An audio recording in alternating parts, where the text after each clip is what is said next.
So the reason I've started this camera rolling is because you said that you're very controversial, and I said everybody has got a point of view to say in boxing, and this is what a lot of people do. They want to stay very political, they want to stay very polite, and then it causes a lot of barriers and walls to go up.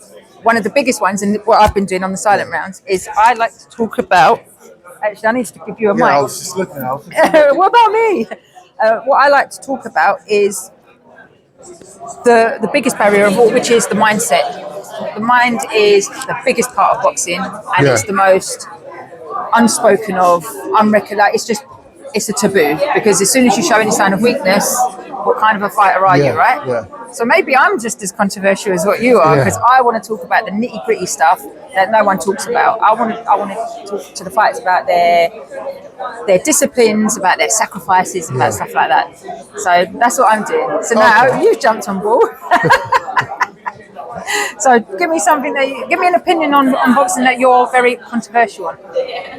I think the boxing game in a minute, media-wise, is, I don't know the direction that the big corporations are going down. I feel like they flooded the game with a lot of people that don't know anything about boxing, in terms of, like, you know, cool names, the broadcasters are just flooding it with influencers. Now you're watching like boxing shows and they're just saying ridiculous things, and it's like, okay, I get the fact that it might bring numbers, initial clicks into it, but in terms of retention and actually bringing eyes to boxing and making people want to watch boxing, it's not there. It can't be there. So it's like, I think boxing in that sense is in a bad place. I think it needs to be changed. I'm actually glad you said it. Yeah. Do you know why I'm glad you said that? So I've got a goal, and right now, so because I'm in the world of psychology and sports psychology, and I've been teaching like combat sport, boxing and Muay Thai for like over 20 years. Okay. It's something that I wanted to bring to light.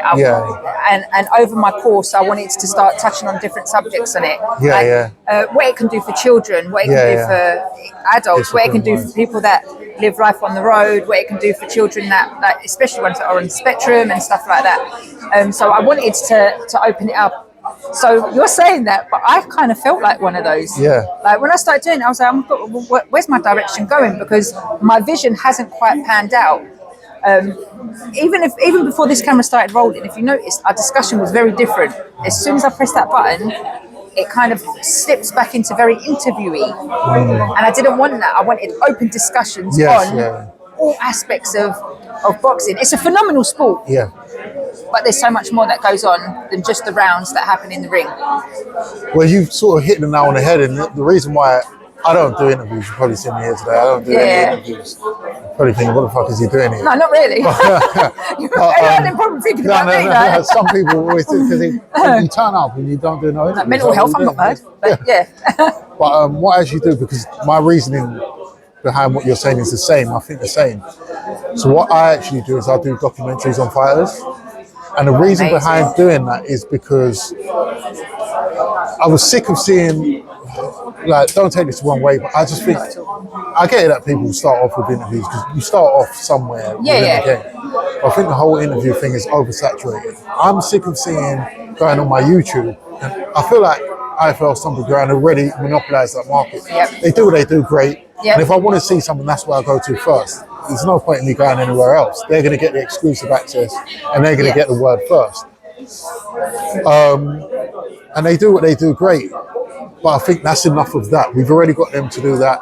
And also, some fighters, very few fighters, you can switch on a camera, or people in general, you can switch on a camera and they're going to talk or show their true personality. Or shell out.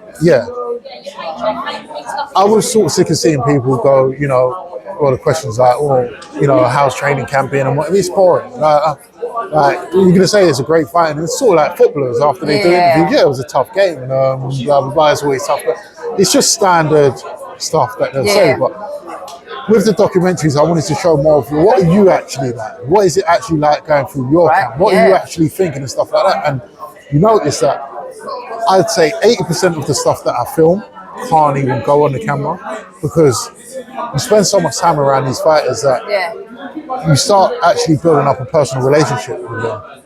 they tell me personal things, I tell them personal things that will never get shown. Yeah. And it's never, the camera's off.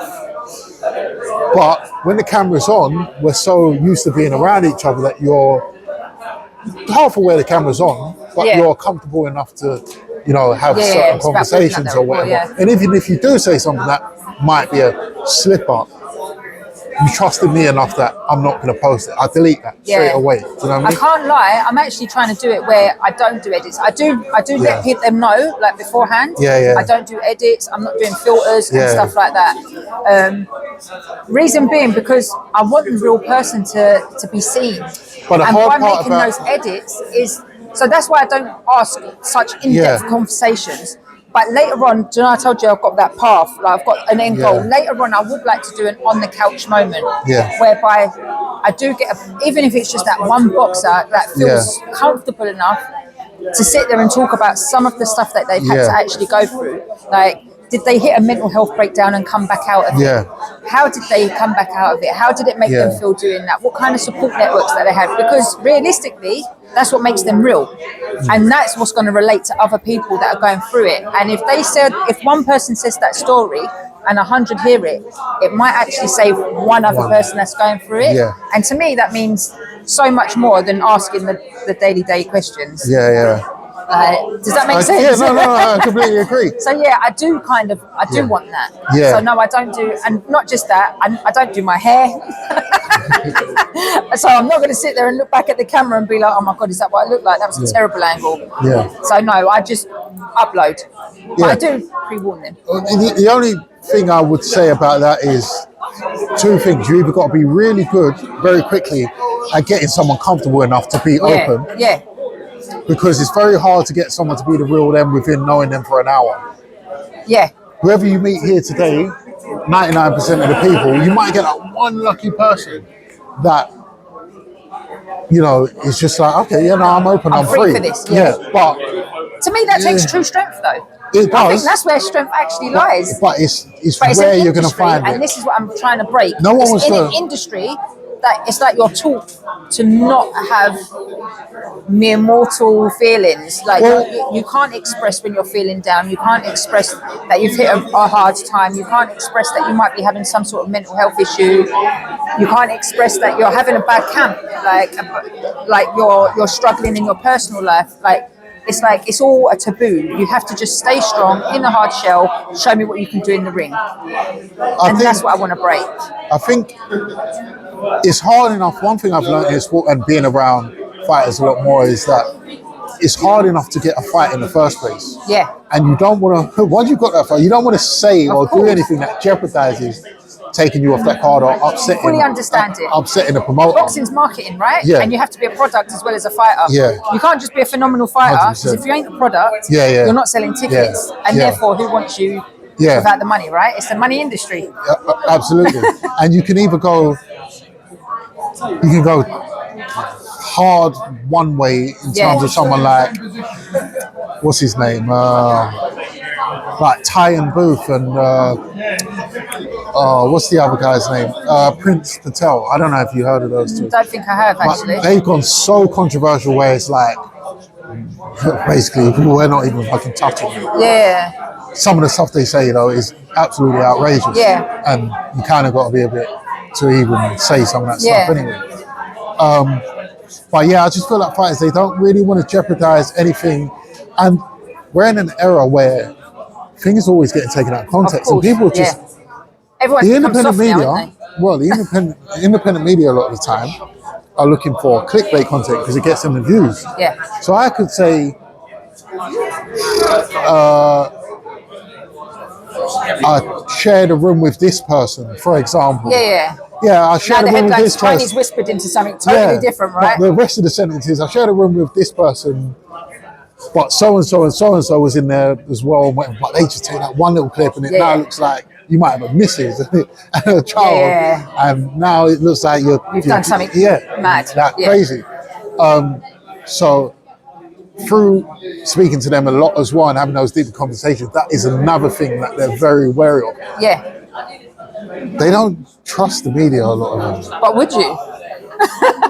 No. Well, neither do I. Unfortunately, it's a bit like the social platform now has just become ridiculous. Especially with AI.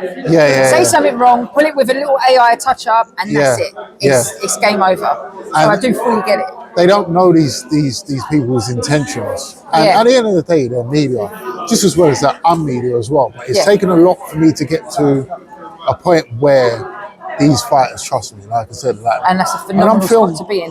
When I'm filming them, I could be talking to them for 2-3 days or over a period of time before I even start filming. The positive thing is, I always say to them, look, it's about integrity. You either got it or you haven't. My thing is, and I think people can work that out very quickly, that I've obviously got that integrity, because I'm like, why would I want to set someone up, first of all? And secondly, it'd be the dumbest thing you ever do. To be fair, because you'll never get another. Yeah, I was just going to say, it's going to make you look so scummy, right? Like, I wouldn't last. No. So when I say I don't edit,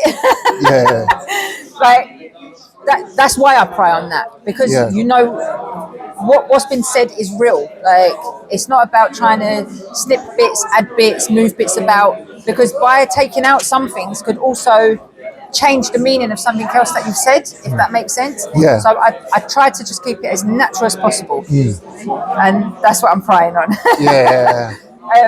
But respectfully, in content with the real person. That's what I want to know. I want to know the real person. So what's the end goal then, or is it just the end goal is to get that awareness out there? I've got a few different avenues that I want to take. Right now, it's just about trying to get myself out there a little bit, to have people see what I'm trying to do, what I'm trying to promote. It's the silent rounds, because there's a lot more silent rounds than what they actually battle between the 4 and 12 that they do on stage. I want people to understand that boxing isn't just about violence. It isn't just about the press conferences where they're screaming at each other. Like, they're human as well. It's a human industry. What I think you should do, maybe a bit of my advice, one thing I've always wanted to see is maybe interview a fighter, win, lose or draw, a couple of days after the fight. Okay.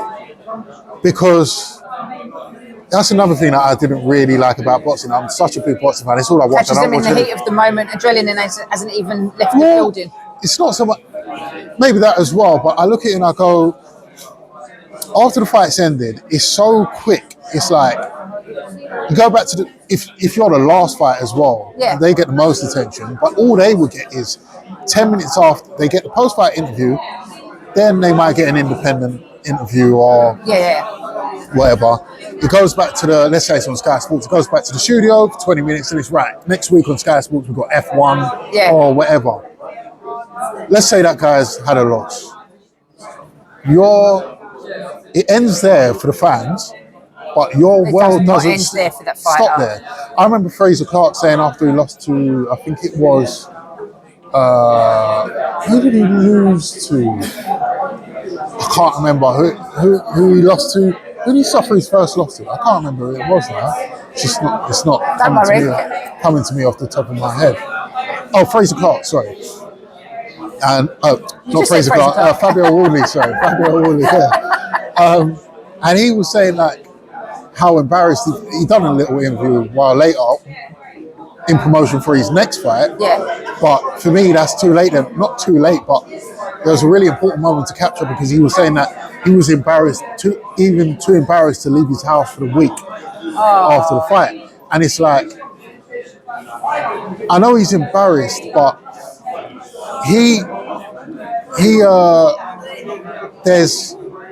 that would have been a great moment to capture. It would have, And other fighters could have related trying to highlight. Right, there you go. That's what I want. I don't want just the glory that everybody else seems 100%. To want.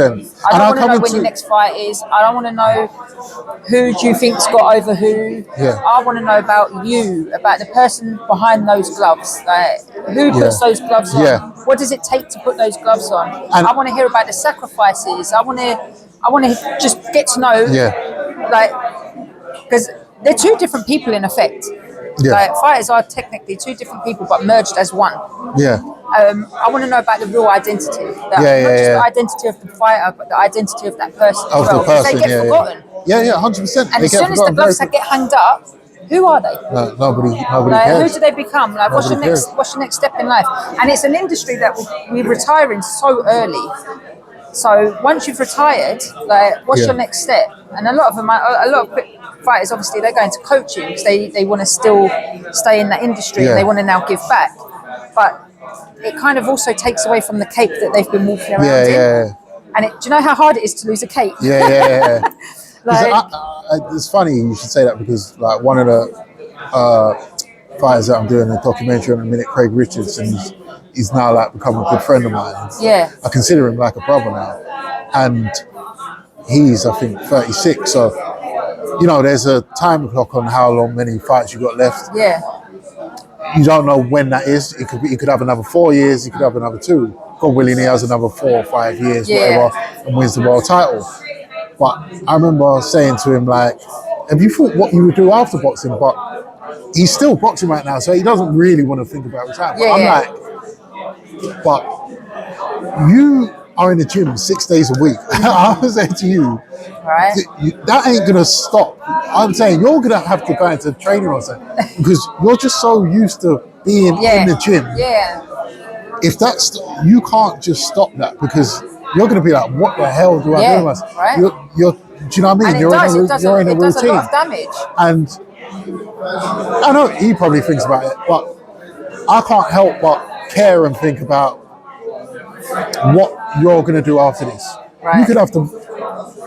You could win a world title, win all your fights going on from here, but at some point it has to stop. The light has to come off. And obviously I know you know, but as a fighter you don't want to think about that. So it's like, but I do think about that probably on his behalf. I don't talk to him about it, but sometimes I sit there and I think, might be nice I really to talk want to him about it. I really want him to still be happy after boxing and not carry on for the sake of, I don't know what else to do, so I'm just going to keep like someone like Mayweather. And then next thing you know, you can't even enjoy the rest of the years of your life because you're taking punishment when you're too old to be in the ring. Again, I'm not saying that is anytime soon. I'm just saying that day comes for everyone. It's going to come for me, even in terms of like retirement. For boxing, it just becomes a little earlier. But back to what we were saying, and that's the problem with when I'm filming these documentaries and I get so involved with these, you become friends. You become like, and now I'm like, now you're emotionally invested, right? I can't even like, I've got to finish a documentary on him with his next fight, wherever that may be. I'm like, I don't even know if I'm going to be able to watch it because I can't even see you get like. I don't know, I'm a little bit you might not get hurt, but you're going to get my own punched in kids the face. My own kids done training. But I saw it as a phenomenal discipline, and that's another side of the sport that I wanted to make aware, is how much it actually does do good for mental health. Not just mental health, but just like general health as well. But like my son's he's autistic and ADHD.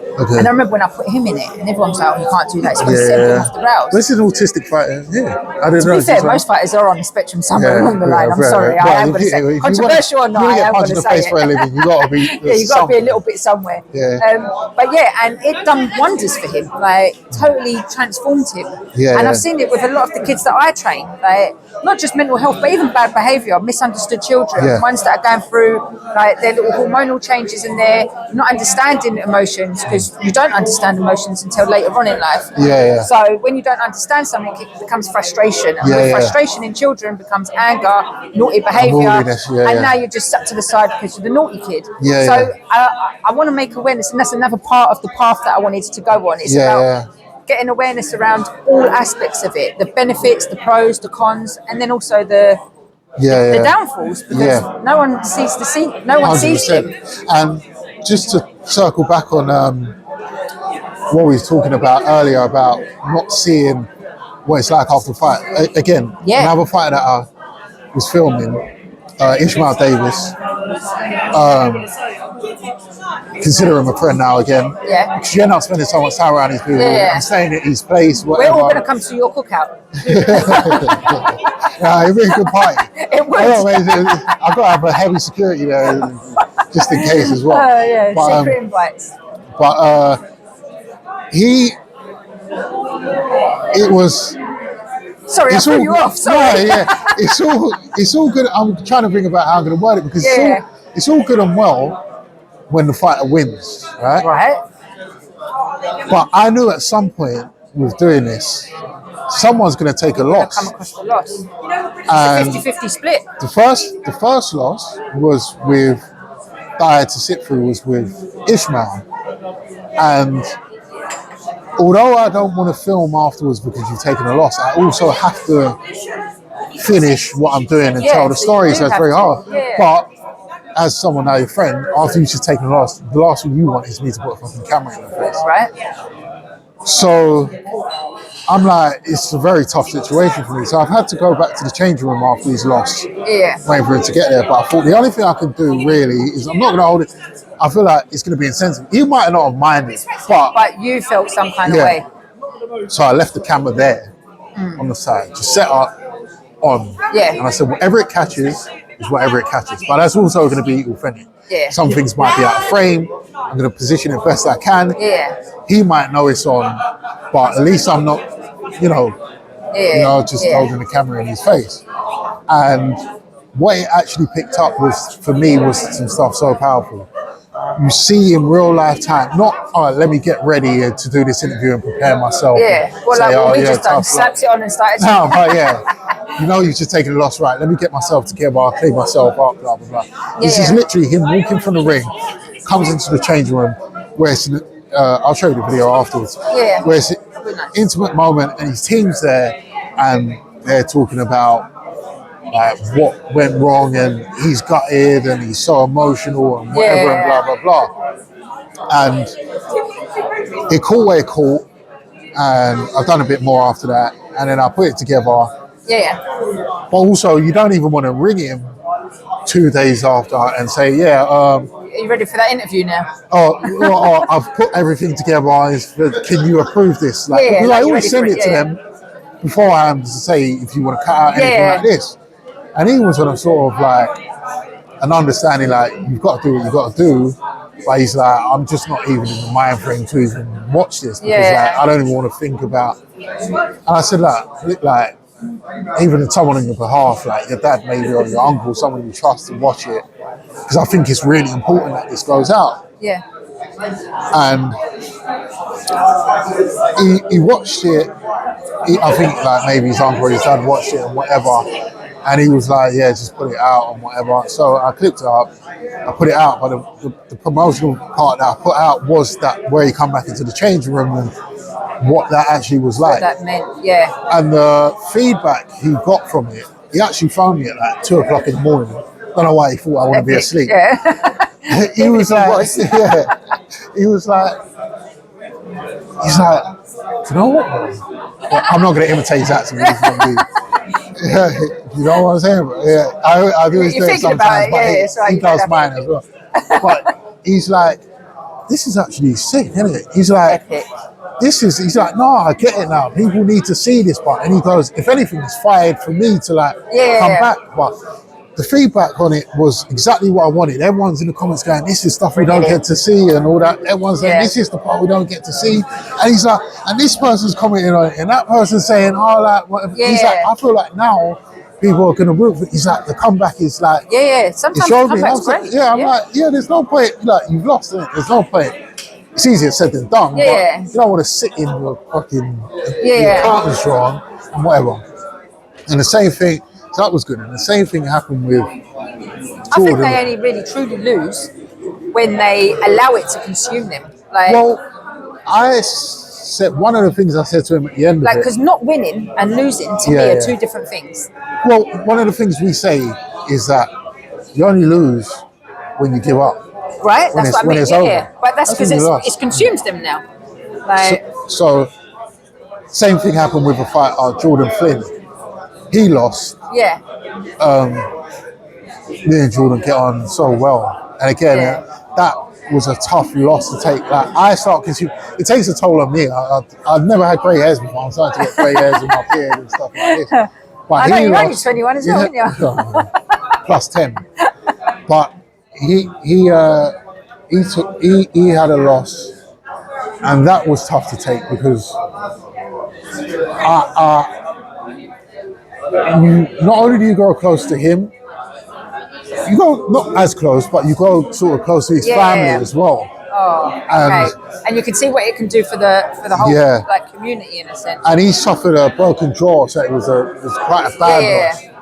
And I've gone back into the medical room after, without the camera. I'm not going to go into the medical room with the camera. And I saw his face, and obviously he's like broken jaw, and he's looked at me, and I've looked at him, and I had no words to say. I couldn't say anything. It's this guy I've been chilling with 3 hours before, or even in the morning. And it's like, I can't even do anything to save you. And like, I'm sad this has happened to you. Obviously, this is a game you sign up for. You know this can happen. But it ain't nice me seeing it. And I think your mum's got to see it. Your mum's worried, and your mum's like, how is he? And stuff like that, and blah, blah, blah. He's fine, but it's like, but again, this is, for me, those are the things that people need to see. I ended up doing an interview with him 2 days later. And it's the thing, because the sport is real. It's got a fucking fractured jaw. It's going to take him 8 weeks to recover. Like the jaw's, you know, like hanging from his face. But if people don't get to see this part, all they know is he lost on a stoppage, and all they're going to do is sit in the crowd shouting out, "Fucking your team!" Knock his fuck off. Or they just forget about you after that fight. After him was fighting was probably, I don't know, maybe a few fights up, Willie Hutchinson and Ezra Taylor. And now everyone just cares about that. Right. Like, they didn't give a fuck. Jordan's had to go to the hospital. He's in the hospital for what did they say? Like, yesterday's newspaper is today's chip paper.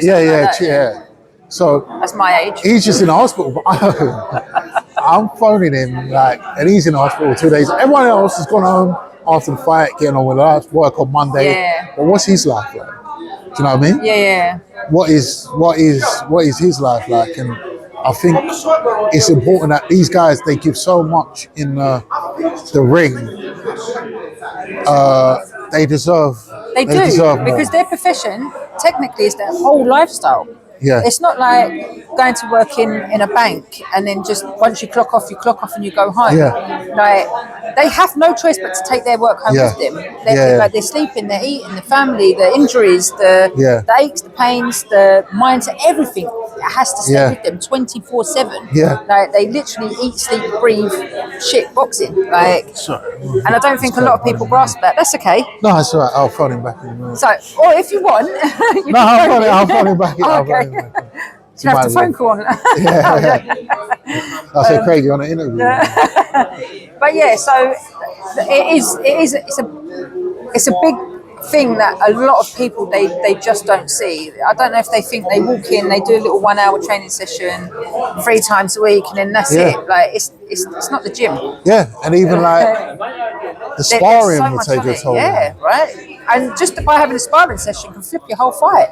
I'm looking at it and preparation can flip your whole fight. I'm looking at it and I'm going, again, this is me. I'm not the fighter. So the fighters will tell me to shut up. Like, what the fuck are you doing? You're putting like negativity into my mind. Oh, not that, but they'll be like, fucking, I'm a fighter. But I can swear on it, right? Well, I don't care. Go for it. I don't click child friendly. And I'm pretty sure that the kids this day and age are saying a lot worse than what we're saying. So it's like, again, to bring it back to someone like Craig, for example, he's been waiting a long time. He fought Dan Aziz December the 20th. I used to train with Dan. Did you? He fought Dan Aziz on December the 21st in Ghana. I didn't manage to get to that show, but even though I was filming a documentary on that, but that's another conversation. Reason as to why I couldn't, and the reason as to why I'm doing what I'm doing now is partly because of that. But he was supposed to fight for a world title. Like, the winner of that fight will go on to fight for a world title. It's been 6 months and we still haven't got a fight date. And it's like, I look at it and I go, 6 months, not earning no money in 6 months or whatever, or not getting a fight date, not earning no money because you haven't got a fight date, is one thing. But I think that's also 6 months of sparring and getting hit in the head that you don't have to take that. Every sparring session, if you're sparring once a week, twice a week to stay fresh, it's still, it still has an impact. It still has an impact. It's just like knocking a crack on the wall. And it's like, I look at it and I go, this is, obviously he's got to do what he's got to do because he's a fighter. But I'm like, this is where the promoters need to do a better job, because I feel like you're playing with people's lives. But You're you are. shelving fighters, Yeah. not just him, loads of other fighters. And I don't feel like they get it. I feel like at the minute it's become a thing of like the promoters are the fucking main act, and the fighters are the puppeteers. Yeah. The puppets. I'm seeing the promoters do more interviews than the fucking fighters. Yeah. And they're not even talking about the fight. Every other video I go on YouTube now, it's controversial now. Yeah. Every other video I see on YouTube now, interview-wise, is promoter beef. Yeah. You're not getting in the fucking ring. Yeah, right? Why are you getting all this attention?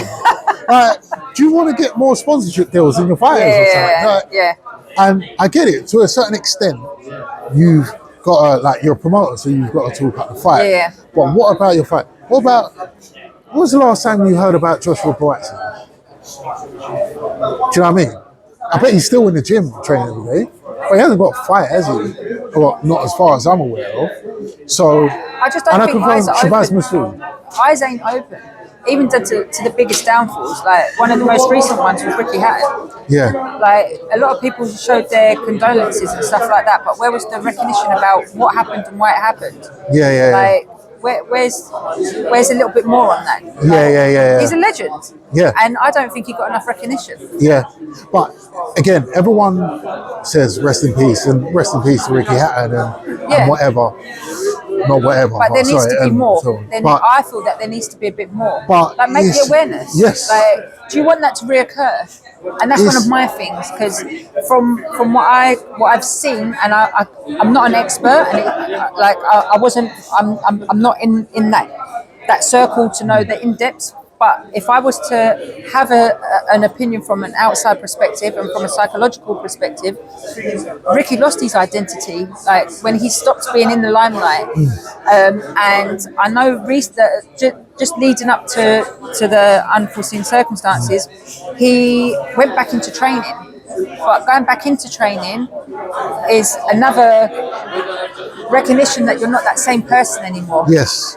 And what can that do to somebody? And I know that from a personal experience, because I was training. I felt that I was just, like, not a superhero, but I was not a mere mortal. Like, you feel slightly different to the rest of the world. Yeah. And anybody that competes and fights will say the same thing. Yeah. And if they didn't, they're lying. And then I got admitted for a stroke. And I felt like my cape just got ripped straight off of me. And I lost all myself. I felt like I was weak, I was flimsy, I was just a nobody. But that wasn't even my career. That was just what I enjoyed doing. So can you imagine if that was your career? It was your be-all and end-all. It was your whole recognition. People knew your name because of what you've done, and now you're not doing it anymore. You can't do it anymore. So then going back into the gym, when I went back in, I remember going back in and feeling a bit slower, a little bit like my mind was a little bit more uneasy. I didn't feel as powerful, and it set me back immensely, really set me back. And then I had to go back and I had to seek some sort of professional help. I had to go and have therapy to let me know that actually it's okay to not be okay. And although I weren't okay, it didn't mean that I was this weak person that I felt that I was, or flimsy, or anything. I was still that same person. I just needed to re-iron my cape, maybe put a different colour on. And I don't think he got to see that. He was still amazing. Yes. He just didn't feel amazing. And I'm going to, maybe I shouldn't use him as an example, but I'll use him as an example in the point I'm trying to make, that he was going back into fighting. He was supposed to fight, wasn't he, before he passed? Now, rest in peace to Ricky Hatton. If I was to take it off of him in a minute, the fighters, let me use a fighter that's still alive to this day that is going back into fighting late in their career. Where is the person that has the conversation that says, right, okay, you're 50 years old, say like Floyd Mayweather, you know your body can't do what it still needs to do. You're not the same person. You're not the same person. If you're going back into fighting, right, you know you shouldn't be fighting at this age. So there's a deeper meaning behind this. Now we need to figure out what it is, because fighting's not going to stop. You shouldn't be fighting. Bulls shouldn't sanction you to fight, and if they don't sanction you, then it becomes an exhibition fight, because someone somewhere is going to make money out of this. Now, you'd go back into fighting if you're someone like Mayweather, and after you've retired for one or two reasons. Yeah. Financial reason, Yeah. one. And if it's not that, it's you miss the limelight. Right. Now, is it the limelight that they miss, or is it that feeling of self-worth, that identity that they're missing? Like they're feeling like possibly they're not feeling like them true selves. Possibly, but I think the limelight probably is a contributing factor to that. Having people shout your name and whatever at one Because stage. that's who they felt they was. That was them. But it's like taking the mic off of Beyonce. Yeah. It sounds 100%, crazy, yeah. and I know it's a whole different world, but you're stripping somebody of what they've always known. Yes. So the conversation to have is, where's the aftercare for the boxers after they retire? There you go. Yeah. I need to sit, like not I, but someone I know needs to what you sit mean. down Like, with we do, and that's why I'm doing Mayweather this. and That's say, why you're doing this. Yeah. And say, why are you fighting? Yeah. And he's gonna say, he might not be honest at first, but after a while he might say, well, it's 10 million. Okay, well, it's the money then. Well, let's try and make some better investments, or let's do this. And if he's already run out of money, then obviously that can't be fixed. But it could have been fixed 20 years ago when he retired, and you had maybe a financial advisor or someone cared and was like, look, this money, if you keep this spending up, it ain't gonna last you for the rest of your life. Yeah. Or if it's the limelight or the loss of self. I feel like some people don't like to step in and say that to people. They don't like. Maybe the team around him might want to step up and say, I think it's because they this don't is give wrong. a shit. You shouldn't be doing this. Maybe not, because they're still getting paid, right? Yes. But I do feel that people are a little bit more wary about, do you know how you said earlier, the little joke about being controversial and what you can and can't say, and you don't want to scare people off. I feel like a lot of it is because of that. Like, people don't actually want to be honest. They feel that they are going to scare, they're going to lose their position. So there was this one thing that I saw, and it was like a lecturer was standing up and he had this like room full of students, and he randomly picks on one girl and tells her like, get out of here, like and she was like, well, what did I do? And he's like, I don't like the way you look, get out. And he wanted to see the reaction of everybody else. And nobody stood up for her. And then when he was like, what was wrong with you? Nobody stood up. And it's literally because nobody wanted to lose their position. They didn't want that treatment of being told, get out as well. And I feel like that works in this industry as well. And this is why, again, brings me back to my point. People have said to me, no, I don't want to rule anything out, just in case there's an opportunity there. But people have said to me, like, oh, why don't you try and get on the Zone or this platform or whatever and do it? If you build a fan base on your own, independent-wise, nobody can tell you what to do. As soon as someone tells you what to do, they can tell you what to say and stuff like that. Now you're not even doing stuff that you actually want to do because you're scared of losing your position.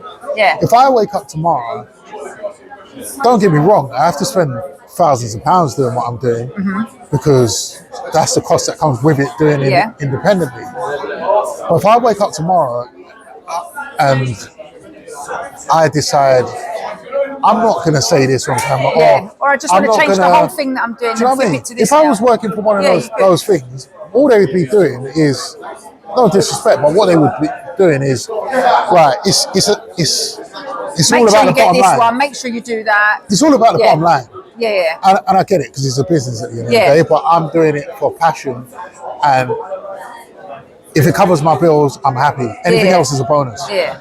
So, but their thing is the bottom line, and I get it because it's a business. So they're going to be like, well, clickbait, what gets the headlines? And I've got to do that to a certain extent. I'm going to take the most interesting thing that you actually said to me and use that as the thing. But I'm not going to get you to say something wild. That's why I will film with them and blah, blah, blah.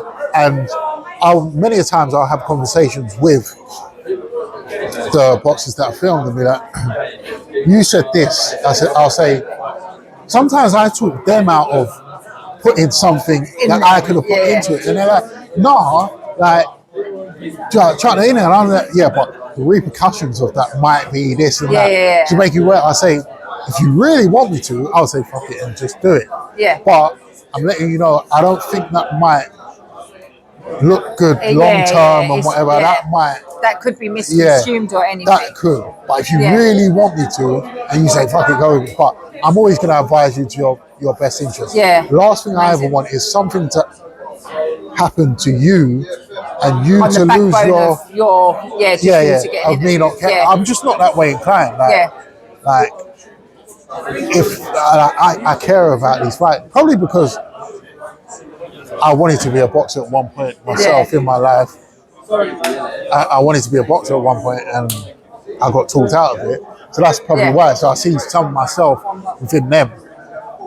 But once you become a fighter, it's very hard to save yourself from yourself. But I don't think like a fighter, but I look at a fighter like that could be a version of me. So I think on a spectrum of, no, but this is what life is like outside of fighting. So I should maybe be an advisor or something. Maybe I'm in the wrong. So on a positive, what is your platform? Use this one now to promote yours. So I want people to come and direct. After watching this, they might think, actually, I want to see all these interviews that you've been talking about. So it was a slow process, but my platform is, well, my Instagram, my YouTube, and everything, and TikTok is Spen Boxing, SPEN Boxing. I also do like daily videos, or say daily, on just like reporting on boxing news, just like in a bedroom. So most of your videos, are they just on Instagram and TikTok, or do you have like a YouTube page? So the YouTube is under the same name, Spen Boxing, but the YouTube is more for the documentaries. The Instagram is for the clips of the documentaries and me just doing like sort of daily updates. Which is also part of a collaboration with a good friend of mine called what's his name, Montel. His Instagram name Mons Young. We started something called Blueprint Boxing,